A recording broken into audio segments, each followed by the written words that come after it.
This episode of Capes and Lunatics is brought to you by Tweaked Audio. Get awesome headphones, go to tweakedaudio.com and use the coupon code Southgate to get 30% off, free shipping, and a lifetime warranty. Or you can get there through the link on our website, southgatemediagroup.com.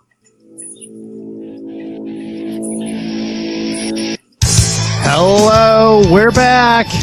Guess what time it is? Get it, clock.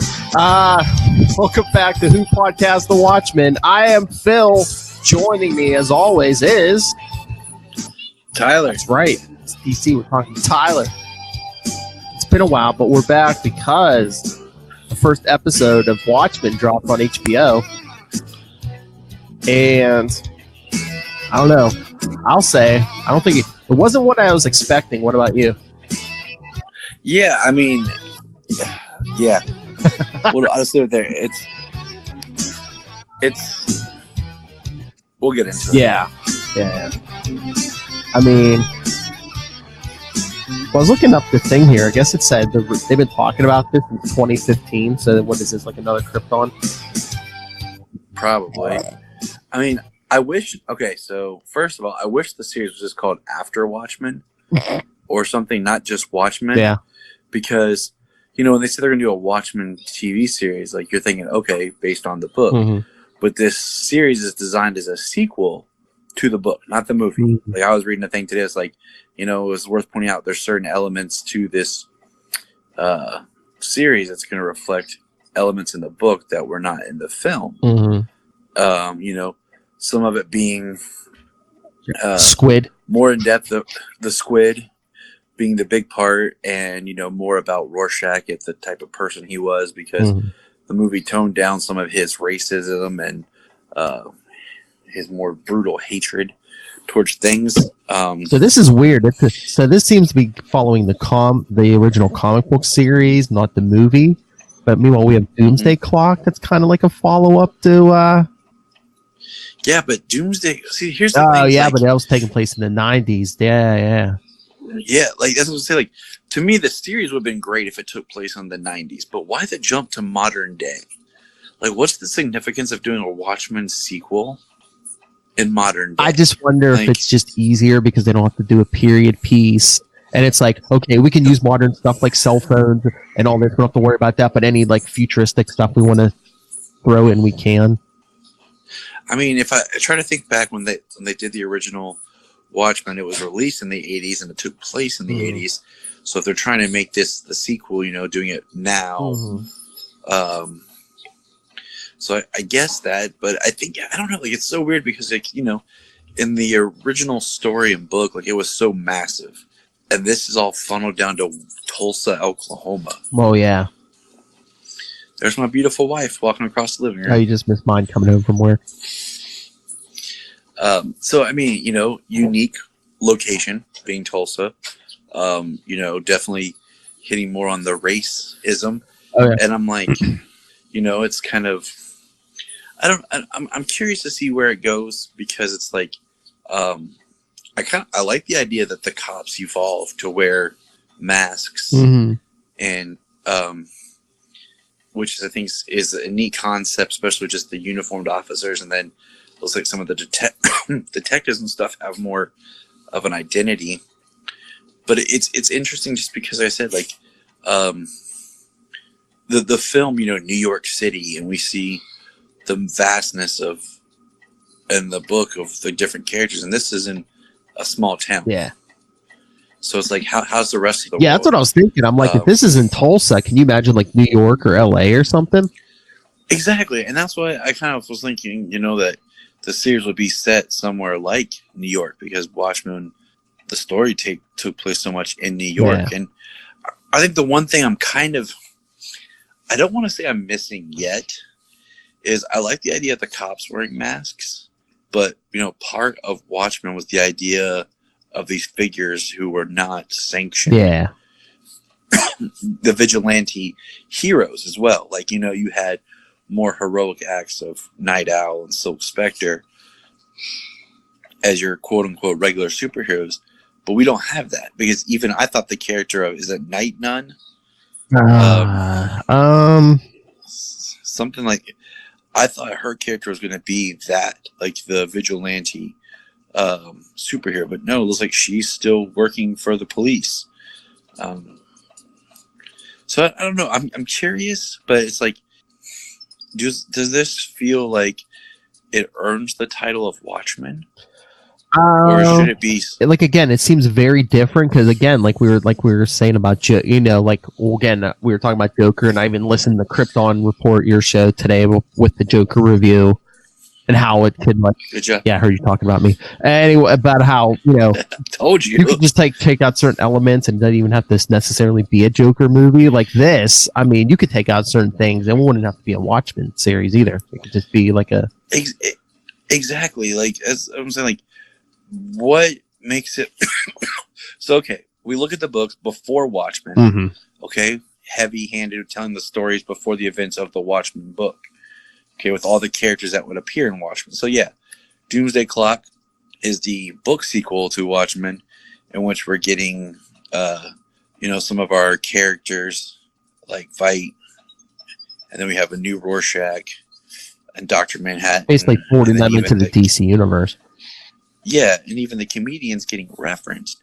So in this, it's kind of like, well, I mean, it is one episode, but it just kind of makes me think, like, could you just tweak some stuff here and there, like, the background stuff, like the newspaper, I mean, and some of just the imagery is kind of Watchmen-esque, yeah, like using the yellow for the masks, and or could it just be a show about a vigilante? The Rorschach masks, that group. Oh, shit. The 7th Cavalry, basically using Rorschach as like their idol, and their symbol is the biggest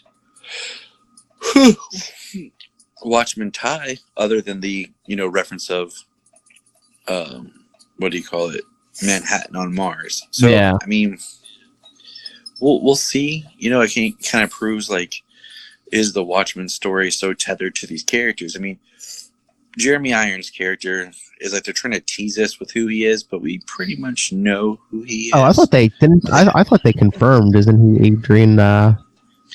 Yeah, that's what I thought. Like, and then I read something like, well, they haven't said for sure, but it's pretty much that's who he's supposed to be. I'm like, it makes most sense and it works the best if he is Adrian. Oh yeah. Just and then I thought, what about characters like Night Owl and Silk Spectre? They would be what, in their 70s or 80s now? Yeah, I don't know. If they were, say, 40 in 1980, and then another 30-some years. I mean, the timeline works. Their kids could even be running around too. Yeah, exactly. And I think that would be, I don't know, I would love to see, like, the character of Dan Dryberg and Silk Spectre, and what he represents as the new Night Owl. Like, that would be awesome. Like Night Owl 3. Yeah. Something to where it feels like this is Watchmen.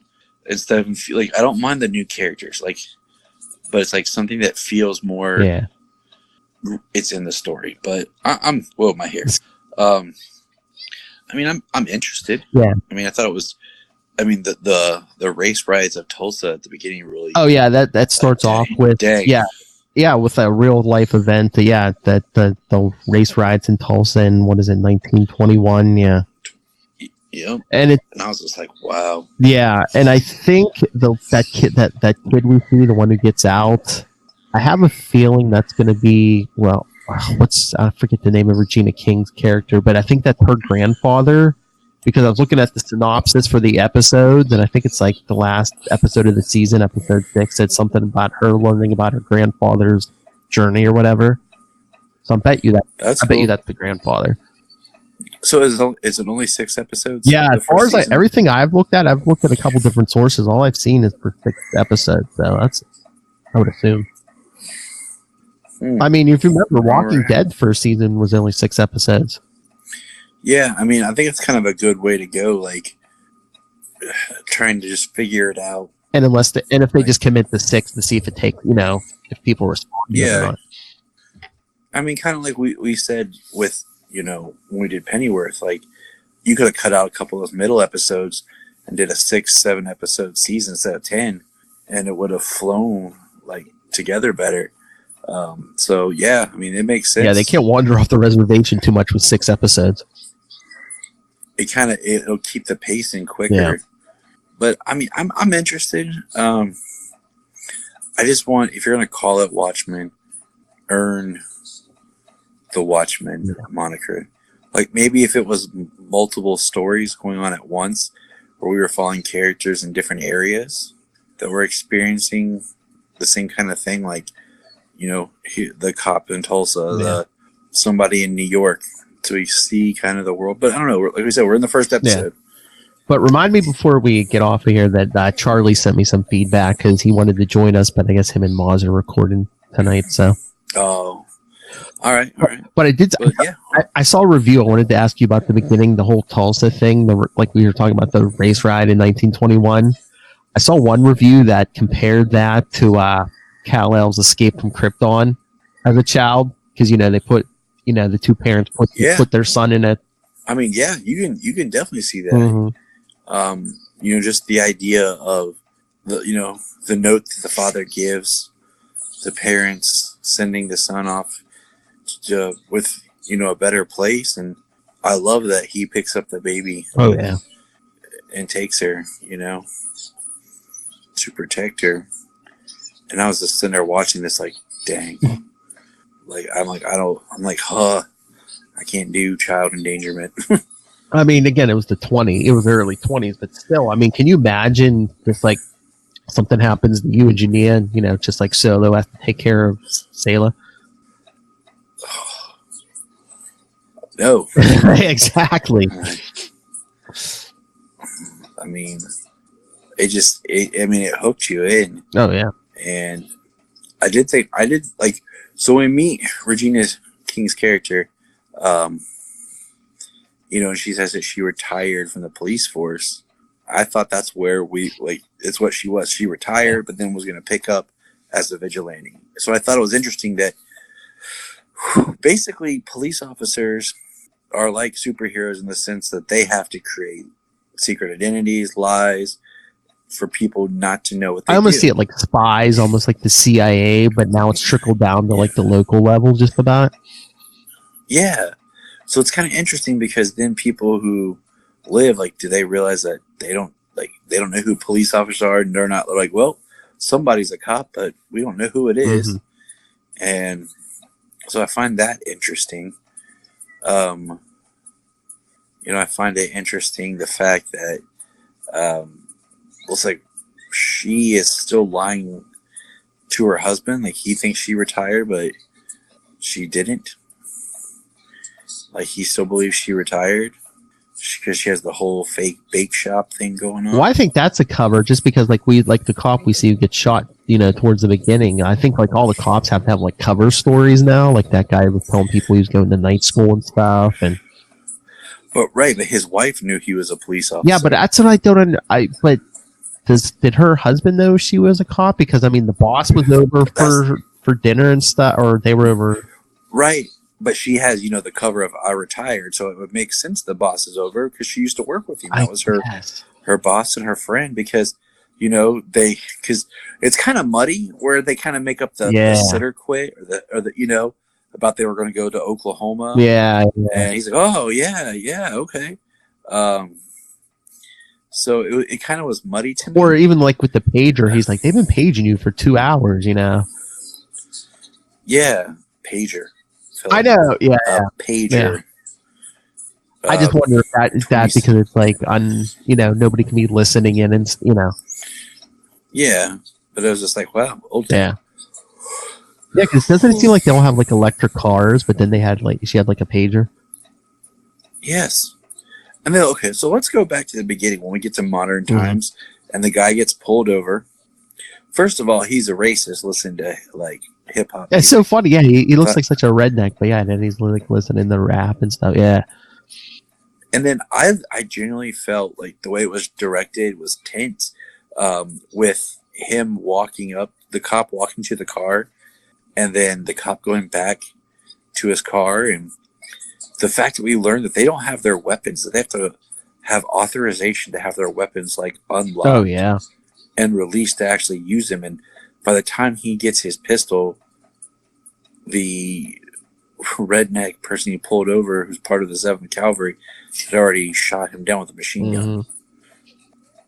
And I just thought, like, wow, it's that bad. The society is that different that the police officers aren't even allowed to be. I just wonder if this is all like, you know, the cops being masked and stuff. It's like, are we going to get more vigilantes again? Because it's just the point. It's like, yeah, you guys outlawed vigilantes, but guess what? You need them. Yeah. Like, you know, you've given the cops the power of anonymity, but yeah, you've taken away their force. Yeah, you have to unlock their guns, yeah. And we even see later on when on the radio they're having a discussion about you can't apply to have a weapon at home. Like, the waiting list is super long to have a gun in your home. Oh, yeah. So that was interesting. So it's just little things that we're learning about the world, like, you know, the alternate history. President Redford. Yeah. Thought that was kind of funny. Robert Redford was president for 30 years. Like, if they're going to do like a president thing, can we not have them basically in these long periods of terms? You know, like Nixon was president for 5 terms. Yeah, no, they didn't learn from that. Like, so I thought that was just kind of weird. But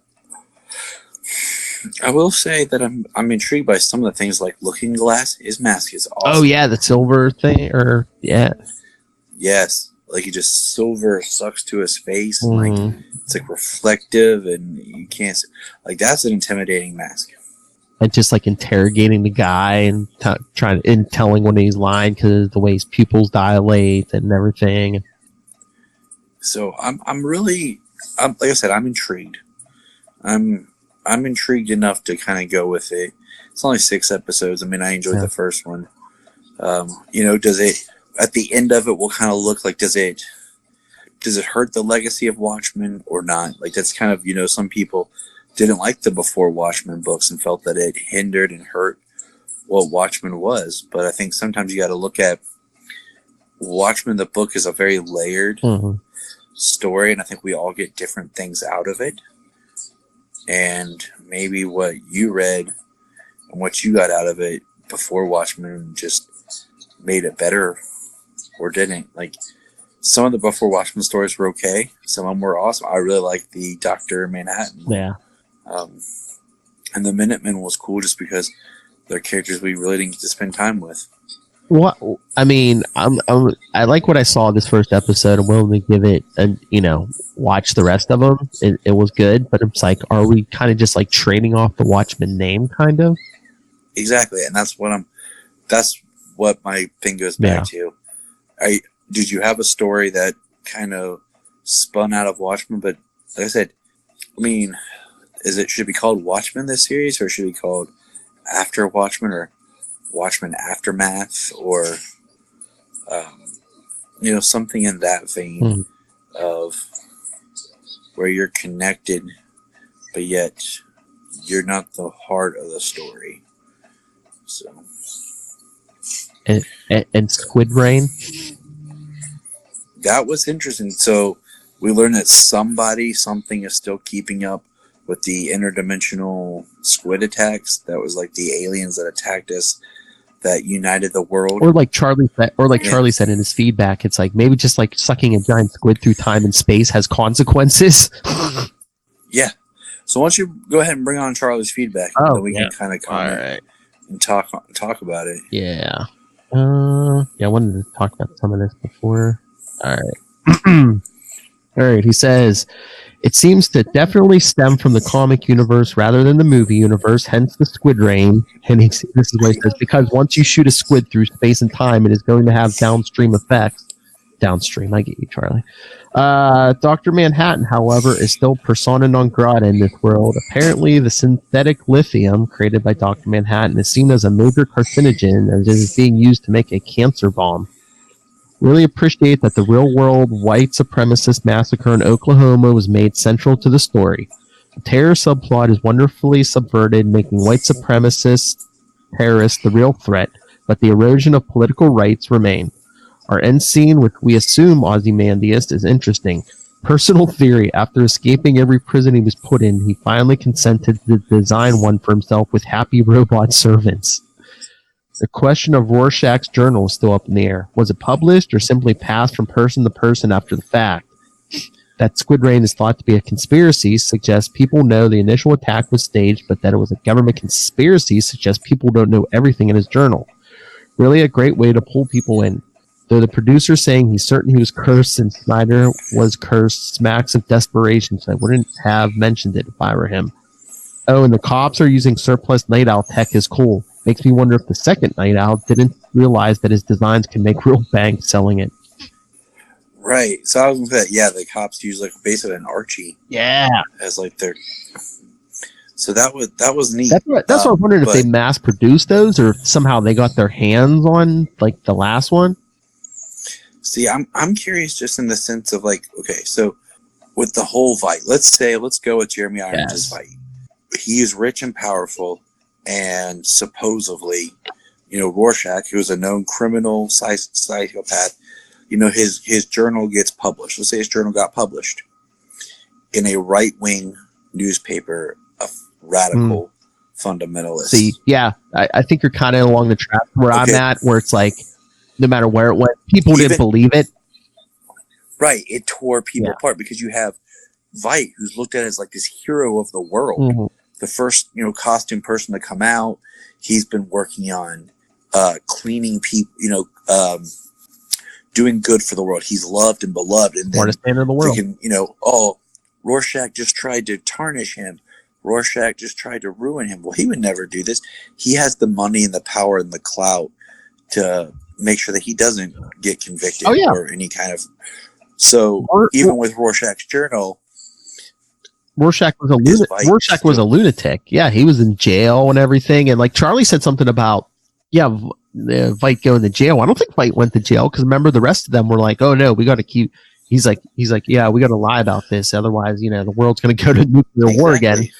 And that's when, Rorschach wasn't going to go along with it till Manhattan blew up. And it's not like in Rorschach's journal it stated, Night Owl went along with it. Mm-hmm. He didn't out everybody. Mm-hmm. He didn't know what was going to happen when they got to Veidt. He just realized they figured out what Veidt was up to, and he dropped his journal off as they were going to stop. Exactly, but I do like that it's like a conspiracy, like the Kennedy murder and stuff like that. Yeah, so some people believe it, some people don't. So I mean, that is kind of the thing, is like you have these radical, anti-government established people who are looking at Rorschach's journal as their holy text, and they form this group. And it would be cool if maybe we saw some people who formed a group of policing vigilantes or something that are like the Night Owl gang or something that do good, Mm. Oh, you know who I want to talk about? Can we talk? What? Go ahead. I was going to say, what about Don Johnson? He was great. Mm-hmm. I liked his character and what he represents. He's kind of the comedian-esque foil with what happens to his character. Yeah, he was the chief. Yeah. And what I was going to say is this score is awesome. Like, it's really good, but like it really kicked up, I think, when she suits up and like comes peeling out in her car. Like, it's just like makes me just want to get up and kick somebody. Oh yeah, I forget when I put a link up. I forget when they said it's coming out, but yeah, they're putting out the scores. I think sometime soon. By I think they even said in like 3 parts. The whole thing by like 9 Inch Nails, I guess. Yeah, it's Trent Reznor. Yeah. So yeah, Trent Reznor and Atticus Ross, the series composers. Dude, I said they've done film composing for Fincher on the past couple of his films. So they do a great job with the scores. Mm-hmm. I mean, it fits well. And I mean, visually, I think the show takes cues from the book, but also I feel like it takes cues from the movie as well. Oh, yeah. I wanted to see who directed the pilot episode. I'm curious. But But no, and then there's that weird guy in the wheelchair who spoilers, kills Dawn Johnson. And like I knew that line was going to come back, but not in that way. Remember, because he sees her outside the bakery, and he's like, "Do you think I can lift 200 pounds?" Yeah, and I mean, 200 pounds like doesn't sound like a whole lot. I mean, hold on, Phil, got my buddy Solomon here. What's up, pal? I want you too. Yeah, buddy, you can. One video, and then you're on night. Wait, no, don't, because mommy said no. I forgot. Just play, and then you're going to go to bed when Daddy's done with Phil. He's not feeling that great. He's got a little cold. And Sayla was wound up, so we tried to get her into bed first. But yeah, his character, I'm kind of curious where it's going to go with him. And is he the one that actually did it, or is it be kind of one like that, like maybe like a John Coffey? Yeah. You know, if you ever saw The Green Mile, where John Coffey, you know, he found the murdered girls, and he was so overwhelmed with just the sadness and the hurt of what he found. Everyone thought it was him that did it, but he didn't. But is it? So. I mean, is he going to be what? Is he going to be like a former vigilante or something? Because it'd be kind of cool. It'd be neat if he used to be, and that's how he got in a wheelchair. Yeah, because didn't he say he was really old or something? So, I mean, I only got to watch it one time. I'd like to watch it again. So I want to watch it with Gina. Just we didn't get a chance to. Because there's so much. They pack so much on Sunday night now, and just at 9:00 last night it was Supergirl, Watchmen, Walking Dead. I forgot it came on at 9:00. Part of me was thinking it came on later. I almost, because I almost didn't have it recorded, so I didn't record the 9:00 one. But luckily they replayed it at 10:00, so I just recorded that one. Which I think is what they'll do, because then that means I'll watch it at 10:00 live. But yeah, Sunday night, it's like now an even busier night. And I totally forgot it was Sunday night last night. It seems like a lot of these shows, they just pack, these networks are packing a lot of shows into Sunday, Monday, Tuesday or something, you know. Right. It used to be Friday. Well, that's like what I was talking to Lilith. I'm like, I liked when the Arrowverse used to be, one show Monday, Tuesday, Wednesday, Thursday. Now it's, I would love to have a week where Sunday, this is my dream right here. Okay, ready? Sunday, Supergirl. Monday, Black Lightning.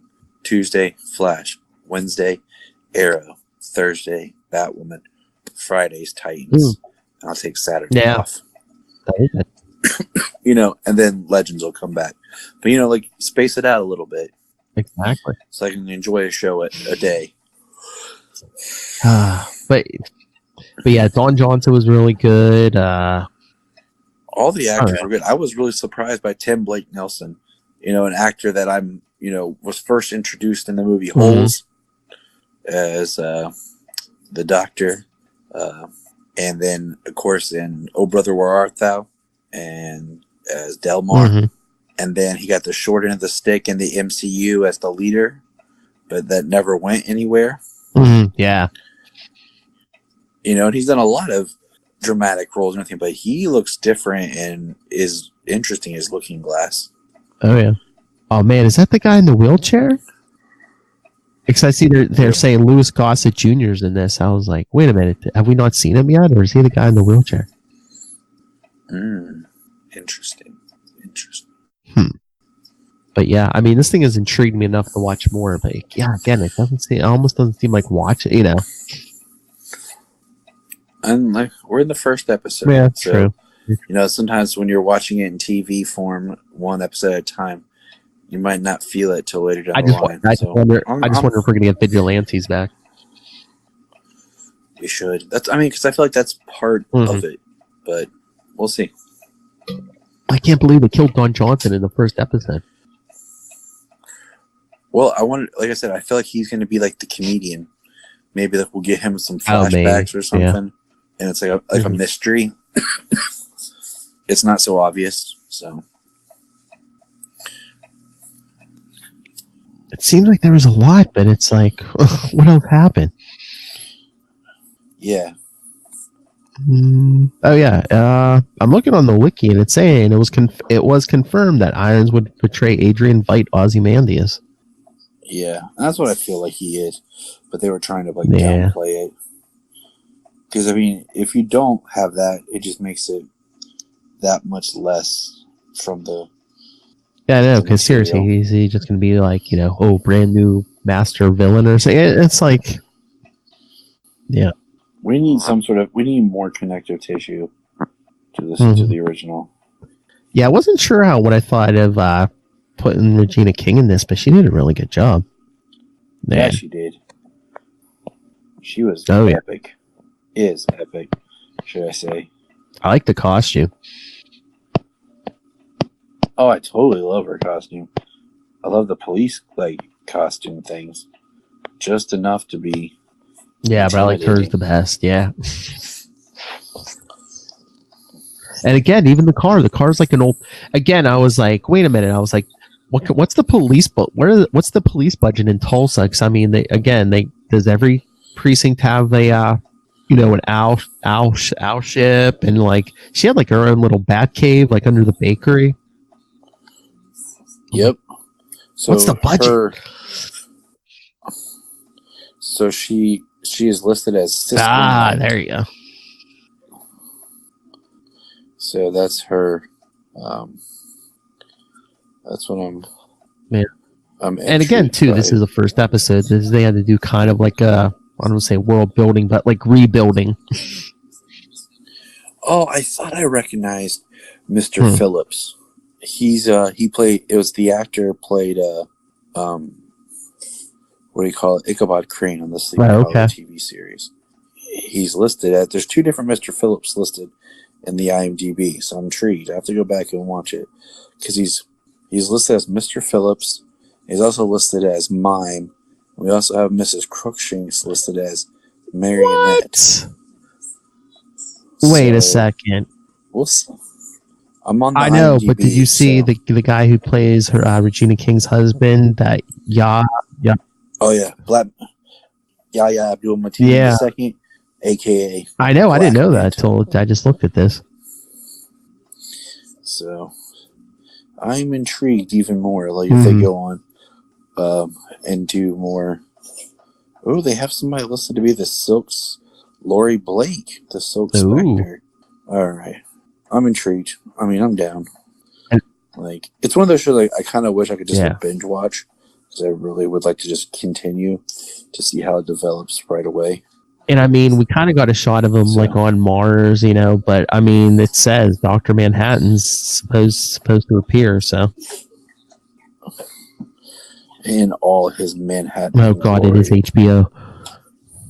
Giant blue.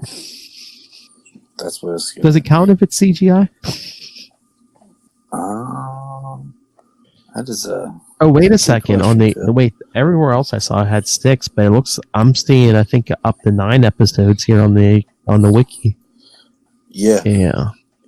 Yep. So we'll see. Yeah, because episode up to episode 8, it's saying December 8th, and then it doesn't have a date for episode 9. So maybe this might go to December, close to the end of the year. Man, if this had premiered just like a week or so earlier, I wonder how many cosplayers we would see as Watchmen police officers. Yeah. I still might see some. I wonder when Manhattan's showing up. Episode 8, title: A God Walks into a Bar. So have you looked at the titles of all the episodes? Yeah, some of these are just weird. Yeah, next week says Martial Feats of Comanche Horsemanship. It's all going to be something. Because I read that it's summer and we're running out of ice ties into Oklahoma and the musical. And of course, the musical being part of this. And then there's even a song. I'm not that familiar with the musical Oklahoma. I know Jania probably is more than I am. She could probably school me on some stuff. But like there's a song called about a character named Judd being dead. And that's kind of was like a if you knew the musical, you kind of knew the fate of. So I was like, oh well, fool me there. Should have brushed up on my Oklahoma. I should have been talking to Jania, not you. Yeah. Why am I talking to you, Phil? I should be talking to Jania. Jania, why aren't you over here? Whoa, hey, wait till we're off the air. Bye, Phil. And at the end, what do you think Fight's servants were meant by his anniversary?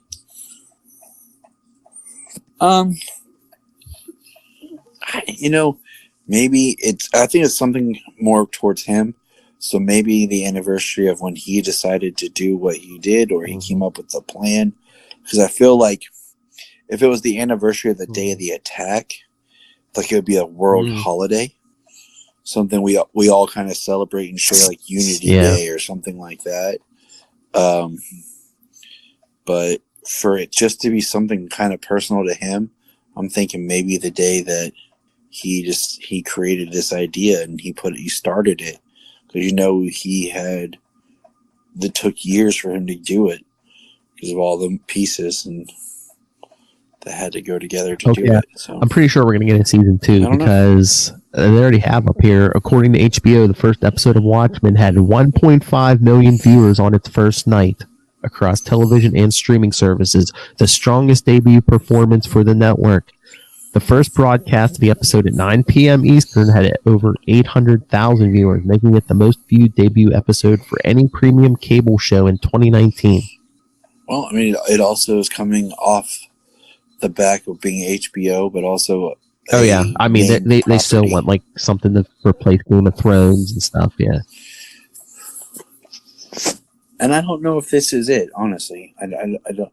Not saying it's good or bad. I just don't know if this is going to have that caliber. I mean, I don't know, because I know it's a name property, but like we've discussed, like it's a name property that is a sequel to a property. You know how like with Game of Thrones, they took the books and developed. Is this better than Game of Thrones, or even like doing like a Batman or a Superman, because there isn't as much source material, so you can go in different directions. You don't have people complaining that you're ruining the vision or whatever, especially like 30 years out past the original story.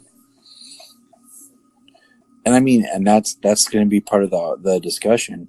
Is like, are you are you just using the title to tell your own, or are you connecting to what that was really about? I don't know. Like, stories like you said, like Batman or Superman are ongoing, and you have like 80 years of history there. Yeah, it has time. Yeah, I mean, it's great to have like limited source material you can expand, but at the same time, it can backfire. But it is one of those despicable superhero things. So hey. Yeah, I mean, you'll have people who will love it, and you'll have people who will hate it. Just like I said before, Watchmen, there's people who like it, and there are people that hate it. I guess I'll see sometime, either probably this week or next week, see how many people come up to me at work and be like, "Hey, have you watched that new Watchmen thing?" And you'll be like, "Who watched this Watchmen?" Me and Tyler. I just love, like, I'm the guy that at work, people are just like, "Have you seen that?" I'm like, "What do you think?" I mean, although it did take you. Yeah. Like, you like, I see you have a Superman tattoo, so you must like comic books. Sure. Well, everyone knows me by now, but it's just like, I was going to say, the only thing I had to catch up on, which I finally did, was The Boys, so. Yeah, I saw that. I still want to have a discussion with people out there who are watching and listening. Who had the better heat vision, Homelander or Brandon on Brightburn? And that's all I'm going to say about that. You can message me and we can have this discussion. Go subscribe to the Krypton Report on Facebook, on Twitter, Instagram, Facebook. We'll talk to you all day about heat vision. Bookface. Oh, I wish I had heat vision. I say that to Jania often. She looks at me like, "You're crazy," like she is right now. I'd rather fly. But, flight's number 1, but heat vision's number 2. So just people make me mad. All right. Anything else, or should we get out of here? All right. No, let's so get out of here. yeah, join us next week for episode 2. I was gonna say Monday nights work for you. Maybe we'll try to shoot for Monday nights. All right. So hey, if you want to watch us live, you can watch us live right on getvocal.com/channel/capes every Monday night, or it'll hit the. Maybe I'll have a mask on. Now she's staring at you. Probably. I'll create my own Watchmen identity. The Ohioan. The Ohioan. All right, everyone, send your thoughts. You see the episode. Like I said, you got at least 24 hours after the episode. Email us, capesandlunatics@gmail.com. Leave a voice message, 614-382-2737. That's 614-38-CAPES. You can find all our social media at Linktree. That's linktr.ee/capesandlunatics. And remember, you can watch this live. You can watch us full round like this live on the Capes and Lunatics Facebook, Twitter, and as I said before, getvocal.com/channel/capes. All right, Tyler, where can people hear you talk about Heat Vision?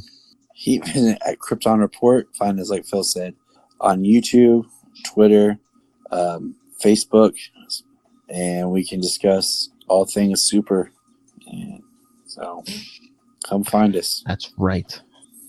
All right, let me get us out of here because Tyler's wife is just staring him down. She can't wait till he's done. Oh. Is it dark in there? She is. Love you.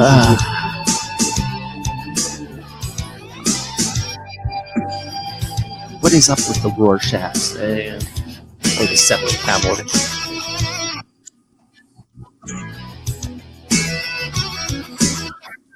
I hope nobody has a Rorschach mask. Yeah, I just wonder. You were talking about the cosplays. You just see like Completely. or you can see like people dressed up like the cops, like carting away Rorschachs and stuff. And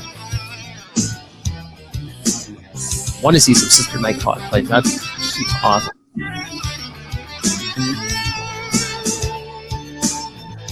Yes. All right, everyone. Join us next time, and I don't know, keep your face hidden.